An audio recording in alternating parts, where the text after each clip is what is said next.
Hello and welcome to the Friday Fun Show. Around the NFL's guide to Sunday and beyond. Dan Hanzus here from the home studio. Joining me, Gregg Rosenthal, Marc Sessler, and the great Patrick Claybon. Nice foursome here. Like it. First time we've had a guest here on the Friday Fun Show. I don't know if Claybon is ready to bring the requisite fun, but he looks ready. No, he doesn't look ready at all. Well, the sound is not. He's also manning a small child, so let's see how this goes. I know he's got multiple duties. I mean, the answer, there's your answer, Gregg. Is Claybon ready for the fun? We haven't heard him yet, but he's going to work through the tech. There's nothing but fun here, guys. There he is. This is all we have. We got some spelling games going on. This is fun. I love it. This is what you need here on the Friday Fun Show. This is what the people have been missing. The doctor ordered this. People think that the idea of having young children and constant responsibility is not fun. Well, plug in because it is a ball. And yes, the reason why, if this is a regular podcast, we might stop down and say, oh, we're going to get Patrick's audio working and then we'll start the show. No, but this is live. That's part of the fun. It's a high wire act, Sessler. And we are here with all the listeners from America and abroad. So thank you to everybody that's on right now. The numbers are going up higher and higher. Sessler, do you have any butterflies when we're in a true live environment? Yes. I mean, even though we just are about a week removed from doing a live show in front of real people, it's this production that gets me very nervous. I'm not sure what to say next. I'm just going to deal with it on a minute-by-minute basis. I get a little nervous about the future of our company after Thursday Night Football, which we're going to get to in a little bit. But also we're going to have our predictions for week 5 at the end of the show. And also, a constant rebranding, a shifting as we figure out, like Friday Fun Show, working title. That's clear. Our new Spotlight segment, same Spotlight segment with a new name. So that's a little tease. Get ready. I mean, Gregg, pinch yourself. I mean, one of the commenters says after Thursday Night Football, another pandemic might sounds like fun compared to that. I mean, that's going a little too far.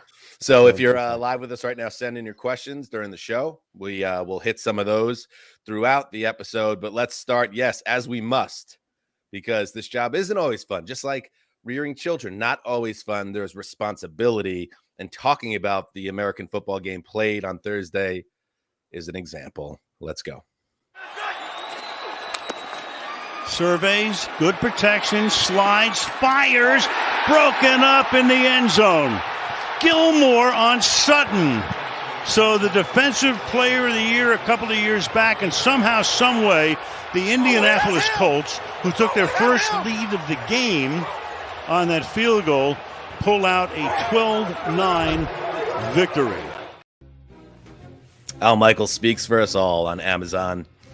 The final call on Russell Wilson's incompletion, in which he missed an open KJ Hamler, tried to stick it into Courtland Sutton, but Steph Gilmore said, no, sir. Final score, Colts 12, Broncos 9, overtime win for the Colts. Somehow, impossibly, and Graver's like, are you kidding me? I'm trying to win the AFC South over here, and they got the Colts picking up these garbage wins to stay afloat as they try to figure themselves out. Let's get to the Broncos in a bit, because I know in some ways they're the more compelling story.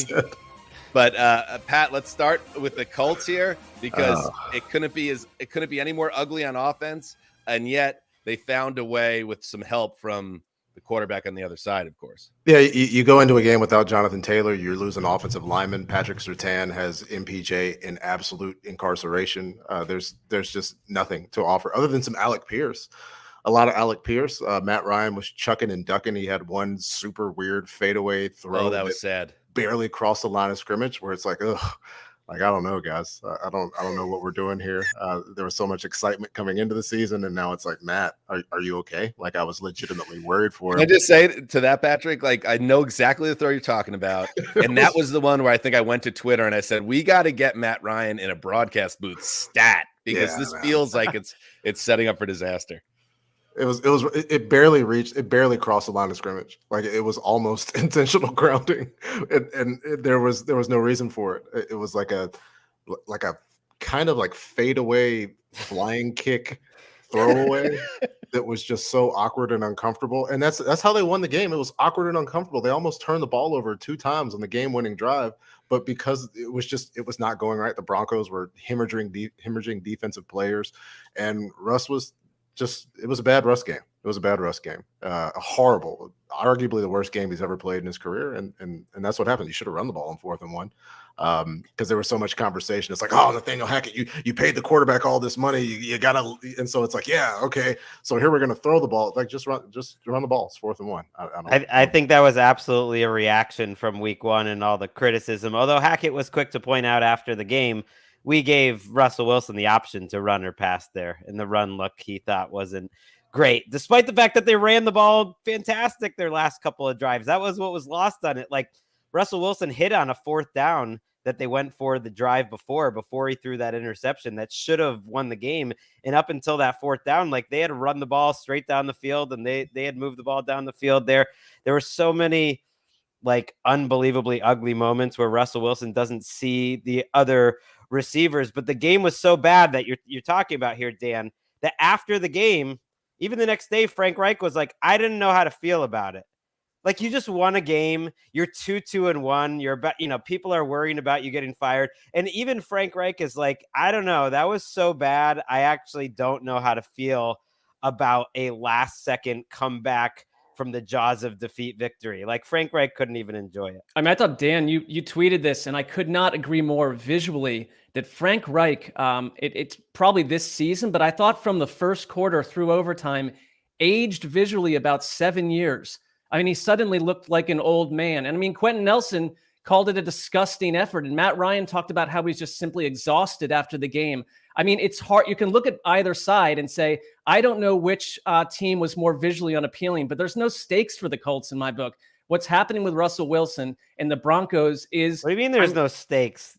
I mean, because 2-1, they're trying to save jobs. Here's the thing. I'm saying, like, in general, the Colts, I've said all along, I think the Colts are like a good but not great team. I don't even think they're good. So I'm not really concerned about their final destination. But the Broncos experience, and that there's nothing greater than the cutaways to the fans in the stands. Like last night in every one of these games that are just like, this is what you sold us all off season. Like, who's at fault here? This is like utter dumbness from the outer reaches. Like it's the most unwatchable football product we've seen in years in Denver. And that's saying something. I think that was it's certainly in the conversation for the worst primetime game I could remember. And I was thinking about it when it was through, and we'll get to more of the fan stuff a little bit later in the show. But when it was through, you got this sense that in terms of Denver's where they're at as a team, even when it looked like they were going to win the game, because the Colts were totally lost on offense, you could tell the Broncos and the fans on the sideline, no one was happy. But it's like, we're going to win this game,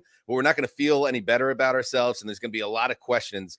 And then when Russ throws the second pick, which was brutal, and they give up the field goal to tie it, and then can't get a stop in overtime, and then can't match it, that's kind of the worst type of loss you could have, because there's 2 type of brutal regular season losses. Let's keep out knocked out of the playoffs in week 18 out of it. But there's the one where you suffer some type of catastrophic injury to one of your best players, and then you work your way through a game and you lose the game on top of it. And then there's a game like this where you're ahead, but feelings are terrible, and there's something broken about what's going on here, but you're going to win and get out of it. And then you get caught from behind and beat in a game like this. And I don't know how the Broncos recover from this, where they're at right now, because the vibes could not be worse around this team, the coaching staff, and of course the quarterback, who I know everyone's piling on Russ right now, but when you deliver a performance like that and you start the season like this, Patrick, there's no way to deny that his failures are a major part of the reason the Broncos are one of the biggest busts in football. Absolutely. He's a part of it. Nathaniel Hackett's a part of it. Melvin Gordon's fumbles, absolutely a part of it. The defense does not deserve this from the other side of the ball and the coaching staff. They have been so good. They lost a couple of guys last night. Garrett Bowles lost last night as well, carted off. And so it's like both of those bad case scenarios, Dan, where you're talking about where you're ahead and you somehow eke out of it, but everybody's worried. but also you guys get hurt. Also, you lose in heartbreaking fashion. And it's like, where are we going here? We're committed now to this quarterback. We're committed to this situation. How do you continue? And all you can really say is that the season is long, the ball's not round, and a bunch of weird stuff can happen. And we've just seen it too many times, right? If you have talent, then you're not out of it. And we've seen Russ do this. This is not like this is Brian Hoyer out here. We've seen Russ be a good quarterback. So you can at least hearken back to that. But what we've seen this season, no, it's been awful. It's been bad. We've never seen him at this level. I think he's shown hints of it over the last couple of years. This is obviously him in a new system, but he's been in a lot of new systems. I mean, that's the thing is we've tried a million different systems to try to like figure out where Russ's weaknesses in terms of throwing over the middle and not seeing the whole field can match up with his obvious strengths. And now the weaknesses are just like crazy there for everyone to see, because almost every single one of these third down throws where he dumped it off like Alex Smith, like at his worst when it was like 3rd and 13 and he's throwing it 5 yards, like they almost immediately showed someone wide open on the other side of the field. And Russ just didn't hit it. And there were like 4 or 5 throws that weren't close to anyone, that were like way out of bounds, or were hitting like a huge patch of grass where no one was there. The most telling play to me was one where he was scrambling around in the red zone forever. And it was like, oh, here's the old Russ. Like, this is kind of a crazy old Russ play. And then at the very end of it, he just winged it as fast as he could, and it hit the play clock. And it just like hit the play clock at the back of the end zone and went like clunk. And I was just like, what is happening here? It's like him and Ryan are 2 of the worst starters in the league right now. And that's just, even me as a huge Russell Wilson skeptic could not have expected anything. Couldn't you say the game became sort of beautiful in the sense that, and I'm not saying like it was fun to watch, but no Thursday night football game this year has attached itself to bigger talking points at this point. We were watching Russell Wilson's like entire career change before our eyes over the course of one night. And I'm wondering if he'll ever return to what we thought, or if this is something, if you're a Broncos fan, you're thinking, we just married the wrong person. We just signed up for this guaranteed money for a long time. And if it doesn't get better, this thing is going to become as ugly as any story in the NFL. Come on, might have married 2 of the wrong people. Very excited. Right. You can get rid of one of them. I think that's part of this story here, because I also sense you could definitely go down the road of Russ is washed, or he's not close to the same guy he was anymore. And now the data and the stats, it's starting to back it up. So it's like, okay, but he doesn't look comfortable in this offense. And I still don't I hated that last play call, even though Hamler did flash wide open. It just seems like the whole scheme is out of whack. But it's also, I think, to your point, Mark, kind of open season. Russ is a guy that people, and we're not innocent in this, like we've long kind of poked fun at Russ and his public, the way he postures and the way he presents himself. And sometimes it comes off as inauthentic. And then you have on our own airwaves on NFL Network, I want to play Kyle Brandt. This is an example of like why this game, as bad as it was to watch, is weirdly good for football, because it brings heat and it brings discussion. I think Russell Wilson is one of the least authentic personalities we have in this league. I think Russell Wilson is a poser. And that doesn't mean he's a bad person. I actually think he's a good person. I think he tries to be something that he's not. And when you make the $245 million, you either got to be a really great guy with the locker room who loves you, or you got to be an amazing player. And then he wasn't done. He does not like Russell Wilson, Mr. Brandt. You know, I work the NFL honors. I work the red carpet. Kelsey comes by. Rodgers comes by. Russell Wilson shows up with his sunglasses and his wife, and I think they think they're Jay-Z and Beyonce, and they will literally put their hand up and say, no, we're not talking. Why? Because you think you're that cool and you're that famous and you're that amazing and everything is so perfect. That does not work in a locker room unless you are really good or really, really good guy. Gregg, we talked about in London the comparison and how it feels similar, A-Rod and Russell Wilson, Alex Rodriguez in baseball and Russell Wilson in football. There's just something about this guy. So a game like that, an island game where he sets himself on fire, it was kind of the perfect stew for these type of reactions. Right, but and including from their defense. Their defense is balling out. They're like a top 3 or 4 defense. Baron Browning had one of the best games any pass rushers had all season last night. He had 10 pressures and 5 QB hits in 21 pass rushes. I've never heard of such a thing. Like they have been incredible. That actually gives me some hope for this Broncos team, because as bad as they've been, they look like they have a top 4 or 5 defense. But we've been annoying people with Russell Wilson takes for a while. Great. I got you guys all upset last year with the take. Let's listen to it, Justin Graver. Oh, great. I'm not too high on Russell Wilson right now. To me, I don't want to be giving up a ton of first round picks for Russell Wilson right now. That was just a little. You know what? bit During the Greg. game last night, Archives.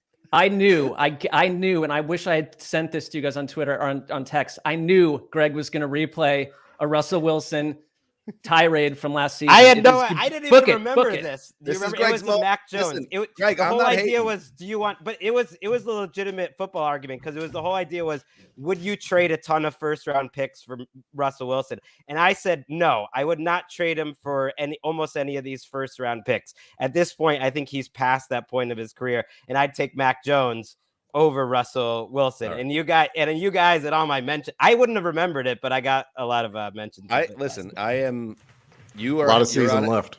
You're on a bit of a heater, Greggy, and you deserve this moment because Geno is balling out. Russell Wilson has sucked. So I am not going to say you shouldn't call that up. That's good. Good job by you, Greggy. Let's see. But like Patrick just said, I want to see where we're at the end of this season, because I don't think Russ is this bad. I don't think he's washed. But I will say Nathaniel Hackett, and we should move on. But my last thought on this game, and then anybody else that wants to chime in, I think he's on a hot seat already. I think it doesn't happen a lot. We've talked about this, a one-and-done coach. But if this is the way this holds, and you have Russ under contract, and it doesn't work this year, first thing you're going to do is start over on the coaching staff. I would not be surprised if that happens, if this stays the course, because that would be ugly. Can I say one little thing about Kyle Brandt and NFL honors?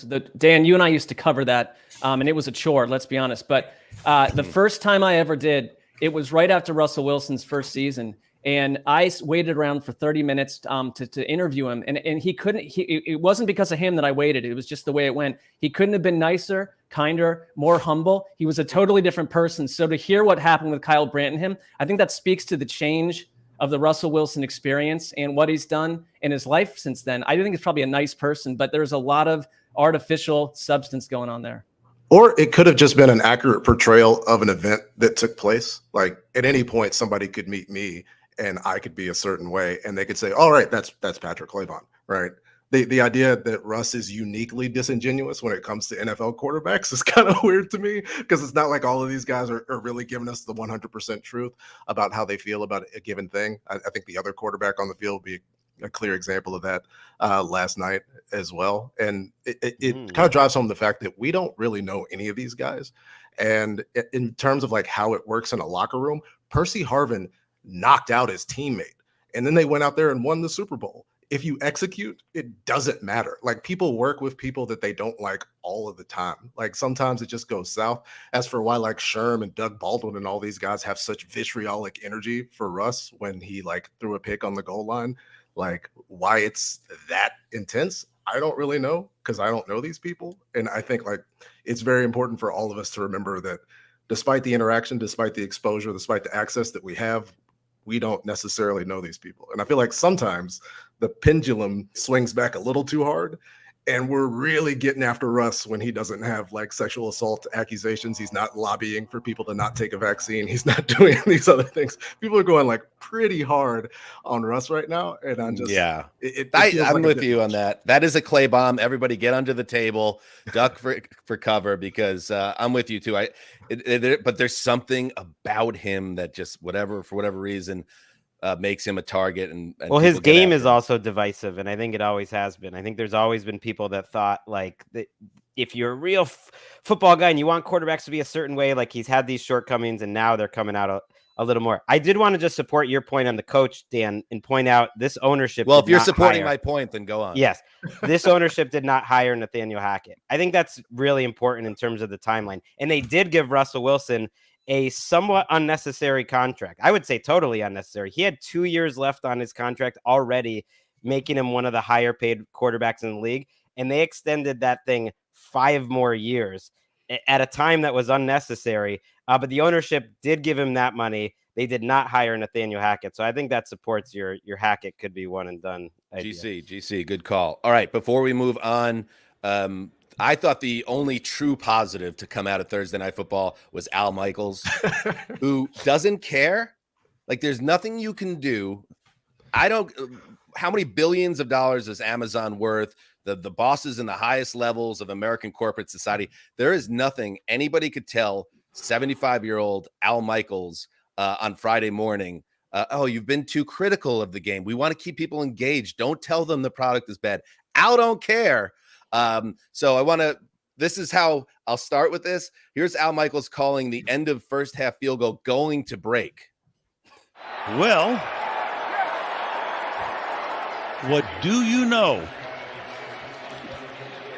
6-3, we are back in a half minute. How about an Al Michaels reel? How about that? Al Michaels is a type of game you'd like to have in the 5th Regional on CBS on Sunday. Lest anyone think we couldn't find highlights, we did. 6-3, Denver at the half, 9 points, tied for the 3rd fewest in the first half of a game this season. 3rd?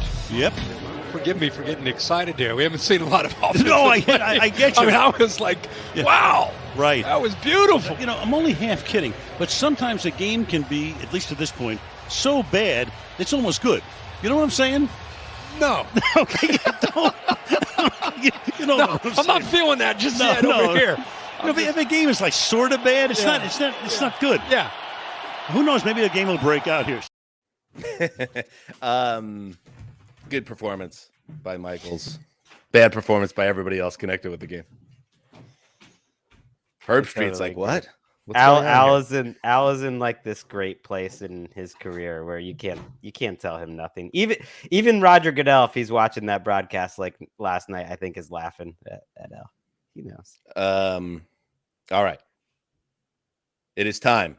Hit the French horns, I guess. I don't know what they are, Gravedigger. Hit them.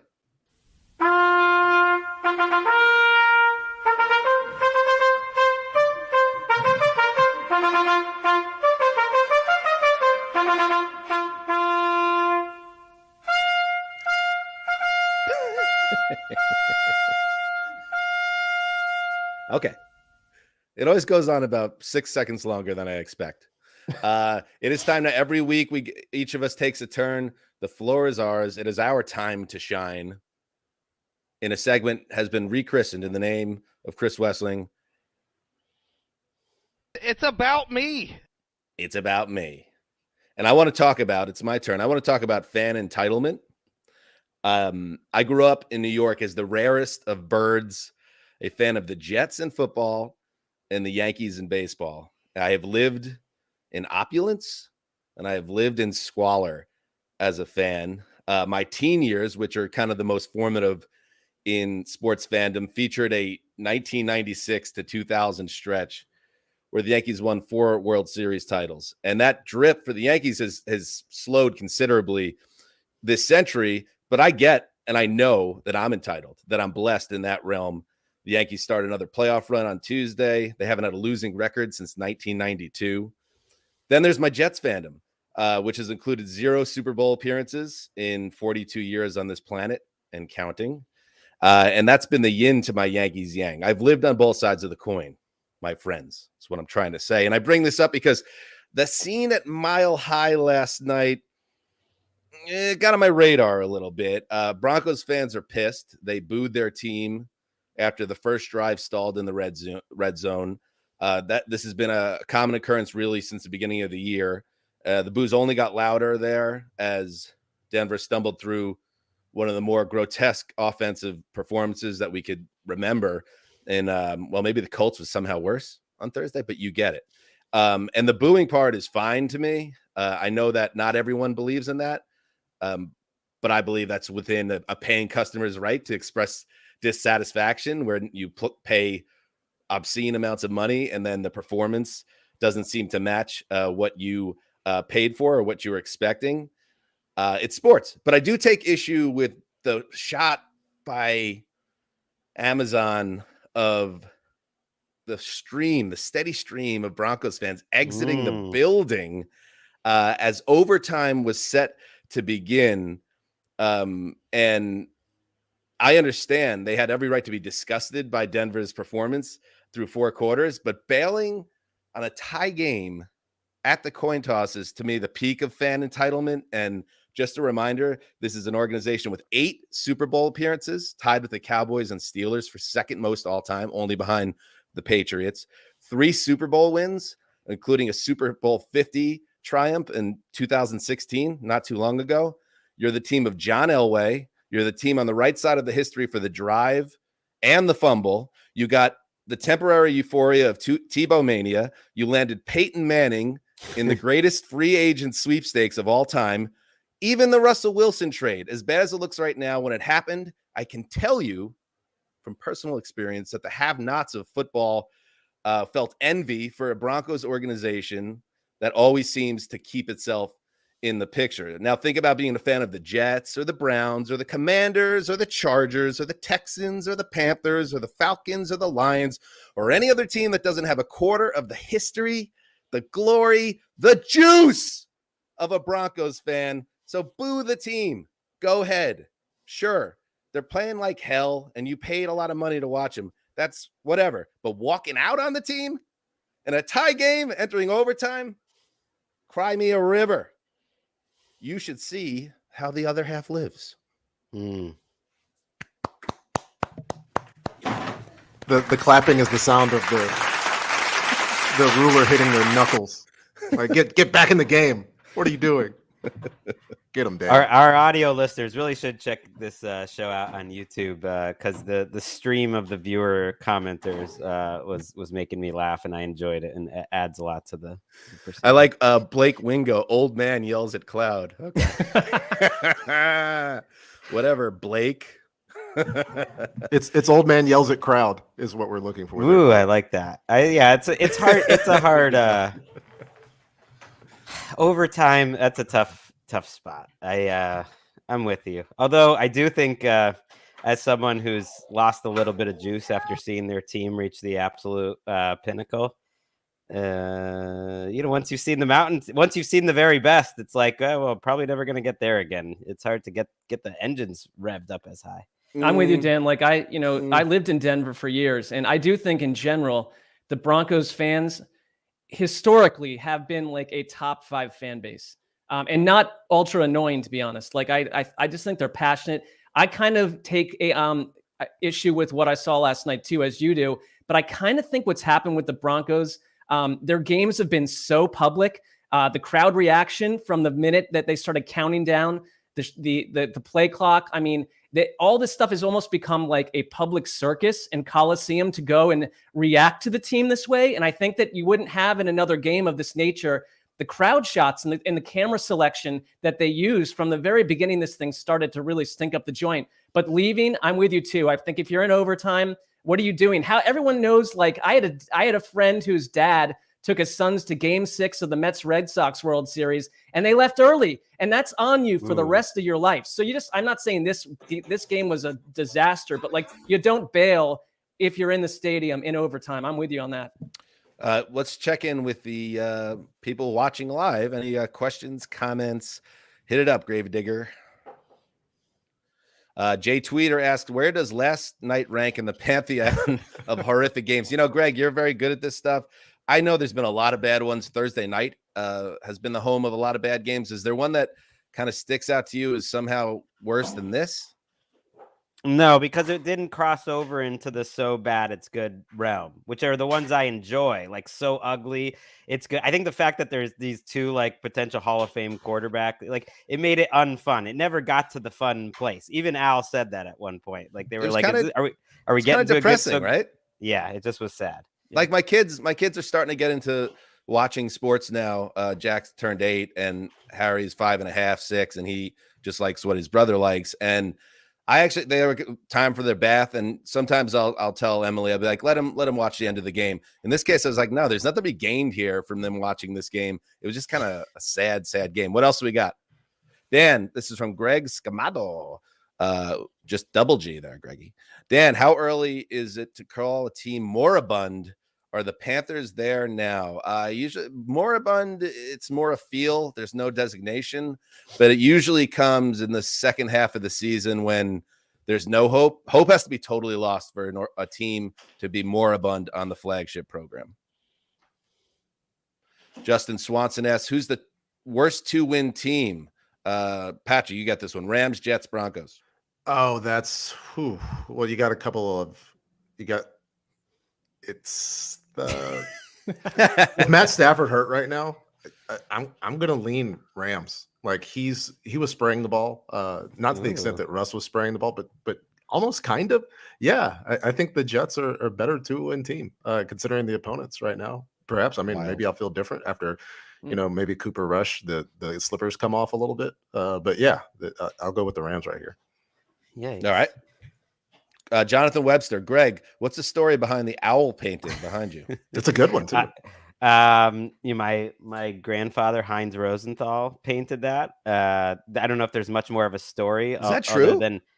Yeah, he was a great. painter, and we've got many. And the reason why this one's out is my daughter loves owls, and I've rotated and so it's been out in the house for the last few years. Where's your artwork? You have something going on quietly? I am not artistically inclined, unfortunately. I'm a huge That's a lie. disappointment in that realm. I tried. I was always terrible. My brother's a Virtuoso musician, extremely talented musician. I always wanted that, but it's not in me. It's not in me. He's Great sandbagging. He's sandbagging. Yeah, absolutely. He was also in a prog rock ska band, so he has musical talent as well. I was also best director 1-act plays my freshman year in high school. How about that? There you go. Robbie asks, question for the heroes. Marc, I want you to handle this one. Would you all change your preseason playoff predictions at this quarter point through the year?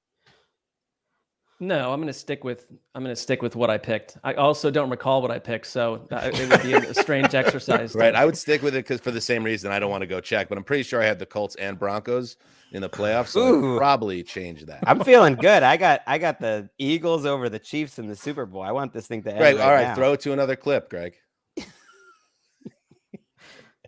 No right, Broncos. one more.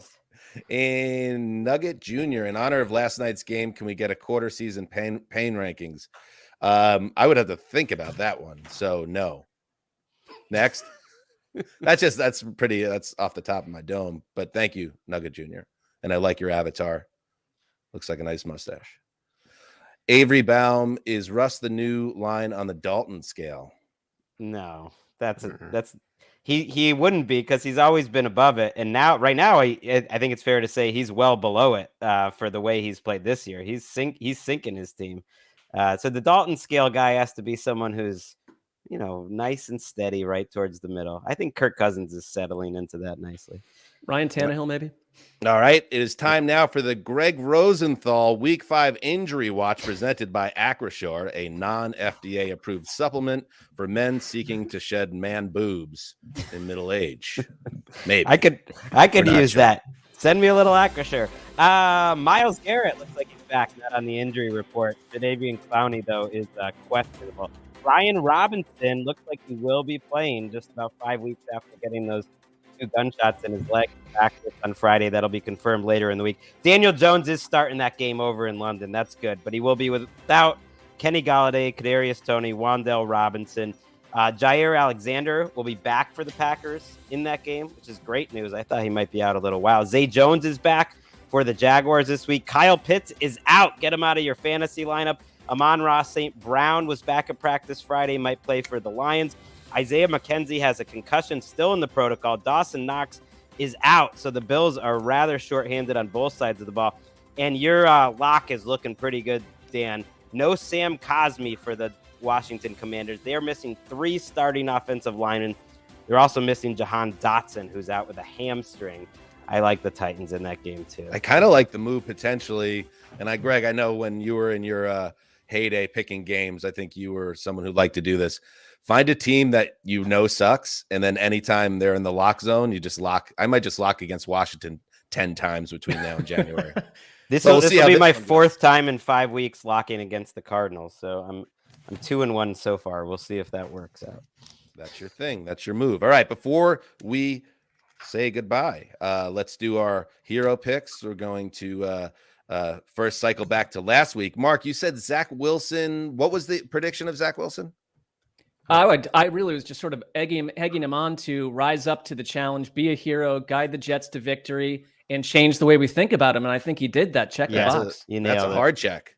That's a hard check. Big old green check mark for Sessy. Gregg, you had Ryan Tannehill would do well or something along those lines. I'm taking the L. They were 3.5-point underdogs and they won the game. I thought he played well. I mean, taking the W. Yeah, I just gave myself an L. I had Andy Dalton would play well in London and then be able to leverage that into holding on to the Saints job.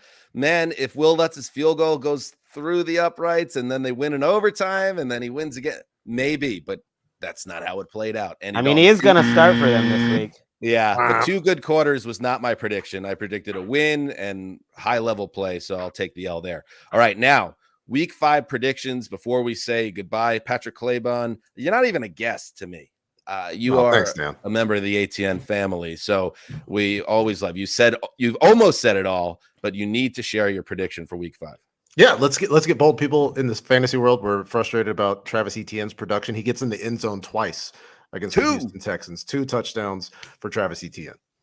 Beautiful. I like that. Sessy, All top right, 10 analyst. I have a double prediction, and it's result-based. The Jets are going to beat Miami by 10+ points. Zach You're Wilson all is going to Jets this year, and I love it. This is just what I saw this morning. Zach Wilson, 350+ yards, 4 touchdowns. And this, part 2, the Falcons are going to beat the Bucs by 10+ points and not even make it look close.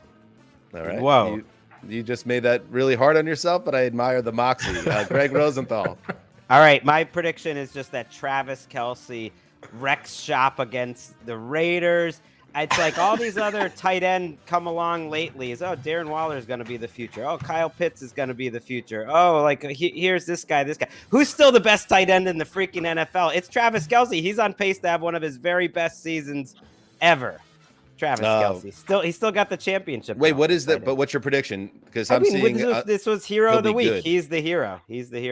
The sun's going to rise in the east. What does that mean, though? He's going to be fantastic. How do we decide whether does he need to win the game or what? I mean, what does that mean? Not giving me Ryan Tannehill from a week ago. That's BS. I just checked his PFF score. It's 70. That's over the bar of you were pretty darn good. What?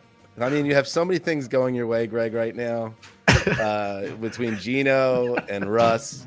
Like Tony Soprano once said, you got 2 Virginia hams under each arm and you're crying poverty on that. I will go with, I don't like this one. This one's not positive, but the closer we get to Sunday, the more I hate the Detroit Lions going to New England. I think Bill Belichick, even with a compromised offensive situation at quarterback, sees holes all over that he could exploit and attack. And I'm predicting 200+ rushing yards for the Patriots and a win that drops the team of ATN into moribund territory. No, this is the fun show, Dan. Right? I know. You can't be picking against the team around the NFL. It's going to be fun for Gregg and all the other Patriots minions. This is Dan's move. I remember he used to do this quite often with teams of around the NFL. He would never really get on board and he would pick against them regularly. Wait, whoa. Pump the brakes. I love the Lions. I did a whole Hard Knocks podcast on them. I really enjoy them. You could quietly believe that they were going to lose and not put it out into the universe on the show. You could choose anything. I want to change my prediction now. Jared Goff, 3 touchdowns, Lions dub over the Patriots. Prediction off. I like what? I'll trade that. I'd rather be wrong than right, but I'm just saying it's just a feeling. It's in the air, and I don't love it. I do love everyone that came and joined us on the Friday Fun Show working title today. Thank you for following along with everything we do. Next time you see us on NFL Network, it will be our preview show, which they put on the network every Saturday morning. And then Sunday, the flagship program, recapping everything that happened in the Sunday that was in our league. Check out Claybon and I on Game Day View, too. Friday afternoon. We'll be picking some games, NFL Network. Plug it, By the baby. way, people are saying, Gregg, that you have, on your Kelce prediction, you did not hang onions, you hung shallots. So I don't, take that. Well, I'm 0 for 4, so I need something. Tiny gonads. Until Sunday, heed the call.